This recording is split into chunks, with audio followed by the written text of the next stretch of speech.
আজকে বলছে যে বাংলাদেশে শান্তি রক্ষা মিশন প্রয়োজন। আমি মমতা ব্যানার্জিকে বলছি, বাংলাদেশে এটা প্রয়োজন নাকি ভারতে এটা প্রয়োজন? আমরা আর যাই করি, ইন্ডিয়ানদের মতো তো অন্তত মদ খাই না, যে মদ খাইয়ে উচ্ছৃঙ্খল আচরণ করব। তাদের উৎসব অনুষ্ঠান বিয়ে সব জায়গায় তারা মদ খায় এবং তারা নিজের পরিবারের মানুষের সঙ্গে উচ্ছৃঙ্খল আচরণ করে।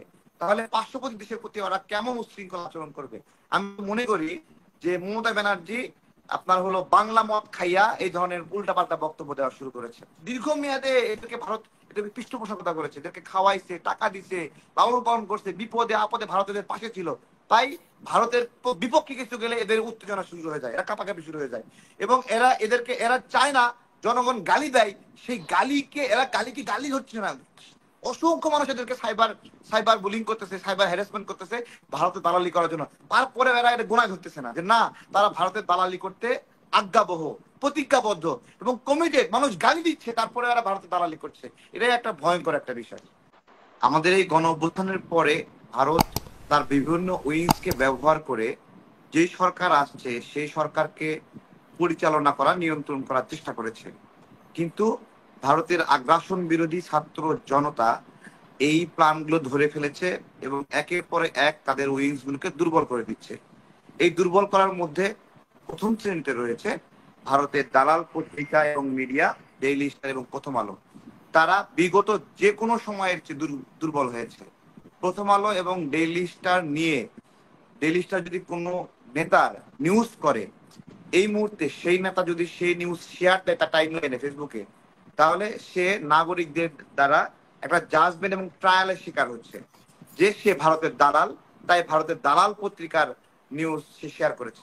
এবং প্রথম আলো এবং ডেইলি স্টার ঠিক এই মুহূর্তে দালালি করে যাচ্ছে এবং ভারত আক্রান্ত হয়, ভারত অখুশি হয় এমন কোনো বয়ান তারা দিতে রাজি না। এবং দেখেন, মমতা ব্যানার্জির কথাকেই তারা এমন ভাবে উপস্থাপন করেছে যে তারা ভারতকে সমীহ করেই চলবে এবং ভারতকে অসম্মান করতে চায় না। বাংলাদেশের অস্তিত্বের বিরুদ্ধে যে কথাগুলো বলেছে, এখন এই উইংস গুলো ছাত্র জনতা তারা দুর্বল করে দিয়েছে। শুধু তাই না, ভারতের দালাল যে সকল রাজনীতিবিদ ছিল যারা গোপনে ভারতের প্রেসক্রিপশনে চলে, ভারতের আপনার ভাত মাছ খায়, তারাও এই মুহূর্তে দুর্বল হয়ে গেছে এবং সংগঠনে সংগঠনে সেই সকল দালালদেরকে অপসারণ করার জন্য অভ্যন্তরীণ ভাবে জনমত তৈরি হয়ে গেছে যে অমুক ভারতের দালাল ওনাকে সরাও, অমুক ভারতের দালাল ওনাকে এই বড় পদে দেখতে চায় না।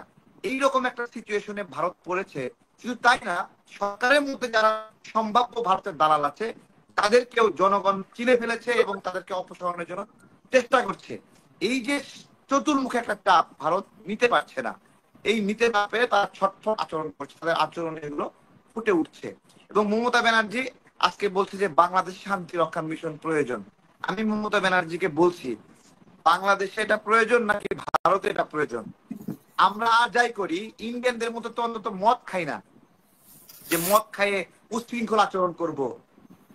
তাদের উৎসব অনুষ্ঠান বিয়ে সব জায়গায় তারা মদ খায় এবং তারা নিজের পরিবারের মানুষের সঙ্গে উচ্ছৃঙ্খল আচরণ করে। তাহলে পার্শ্ববর্তী দেশের প্রতি ওরা কেমন উচ্ছৃঙ্খল আচরণ করবে? আমি মনে করি যে মমতা ব্যানার্জি আপনার হলো বাংলা মদ খাইয়া এই ধরনের উল্টাপাল্টা বক্তব্য দেওয়া শুরু করেছে। এবং আমি এখন তাদের এই উচ্ছৃঙ্খলতা দমন করার জন্য, নিয়ন্ত্রণ করার জন্য আমি উল্টো তাদের এখানে জাতিসংঘের মিশন চাই। এবং এইটা তাদের জন্য প্রয়োজন কেন? দেখেন, এরা এমন একটা জাতি, মানুষের খাদ্য অভ্যাস, যে কি খাবে না খাবে তার অভ্যাস, এটাকে নিয়ন্ত্রণ করতে চায়। মানুষের ব্যাগে গরুর মাংস পাইলে তাকে পিটায় মারতেছে, মানুষের ঘরে গরু মাংস পাইলে পিটায় মারতেছে। এ কেমন জাতি? এই জাতটা কেমন? এবং ধর্মীয় স্লোগান দিয়ে এগুলো করছে। আপনারা দেখান আমাকে বাংলাদেশের ইতিহাস, আমরা অল্প অল্প জানি, যারা সিনিয়র বড় ভাইরা এখানে আছেন, আপনারা কখনো দেখেছেন যে কোনো অন্য ধর্মের মানুষকে এদেশের মুসলিমরা পিটিয়ে পিটিয়ে হত্যা করেছে, কোনো মব তৈরি করেছে, কমিউনিটি ভায়োলেন্স করেছে? কখনো? আমি জানি না, আপনারা জানলে আমাদেরকে দেখান যে অমুক সালে এইভাবে এইভাবে হয়েছিল, দেখান।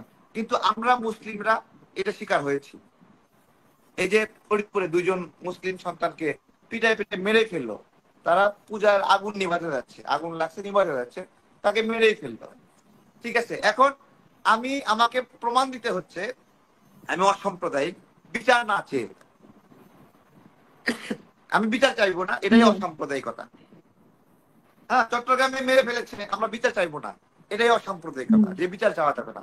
দেখবেন কোন বড় বড় রাজনৈতিক দল, তারা তাদের দলের লোক মরে গেছে, তারা এখনো মুখ ফুটে ওইভাবে বলতেছে না তারা বিচার চাই, তাদের হিন্দু ভোটটা দরকার। এই জন্য হিন্দু সনাতনীদের যারা ভায়োলেন্সের শিকার হয়ে একজন মুসলিম নাগরিক মারা গেল, তারা এটা, কিন্তু যদি হিন্দু মারা যেত দেখবেন যে জিপটা লম্বা কইরা তারা একটা স্টেটমেন্ট দিয়ে দেবে যে এটা আমরা সহ্য করব না।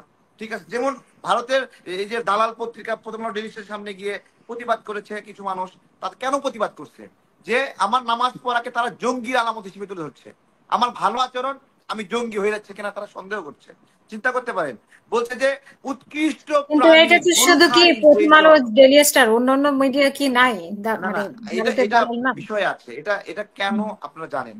দেখেন, বলছে যে উৎকৃষ্ট প্রাণী গরু খায় যেই জন, নিকৃষ্ট প্রাণী সেই জন। মানে কিশোর আলোতে, কিশোরদের পত্রিকা এটা লিখে দিয়েছে। চিন্তা করতে পারেন, মানে ছোট ছোট বাচ্চাদের ব্রেন ওয়াশ করছে যে গরু হলো উৎকৃষ্ট প্রাণী, আর গরু যে খাবে সে নিকৃষ্ট প্রাণী। জি। দেখেন এই মানে, এবং এইগুলো আমরা যখন তুলে ধরলাম যে কিভাবে একজন মানুষকে জঙ্গি হিসেবে উপস্থাপন করছে, দেলোয়ার হোসেন সাঈদীর মৃত্যুকে মানে মৃত্যুর সময়ও তারা রাজাকার হিসেবে উপস্থাপন করেছে। রাজাকার, অথচ কত মানুষ তাকে ভালোবাসে, আসলে সে রাজাকার কিনা, তিনি যে রাজাকার না এটা যারা তার তার পক্ষে তার বিপক্ষে যারা তাদেরকে সাক্ষী দেওয়াইছিল, তারা উল্টো সাক্ষী দিচ্ছে না তারা, এবং শেখ হাসিনার সময়ে এই সাক্ষীটা দিয়েছে, শেখ হাসিনার পতনের পর না, শেখ হাসিনার সময়ে এই সাক্ষীটা দিয়েছে যে না দেলোয়ার হোসেন সাঈদী রাজাকার না, তাদেরকে রাজাকার বানিয়ে দিয়েছে। এই যে একটা বিরাট বিরাট কর্মযজ্ঞ প্রথম আলো, ডেইলি স্টার এবং তাদের পক্ষে যে রাজনৈতিক দলগুলো, রাজনৈতিক দলের এই নেতাগুলো, রাজনৈতিক দলগুলো না, এই নেতাগুলো যারা ভারতের, এরা দীর্ঘমেয়াদে এদেরকে পৃষ্ঠপোষকতা করেছে, এদেরকে খাওয়াইছে, টাকা দিছে, লালন পালন করছে, বিপদে আপদে ভারতের পাশে ছিল।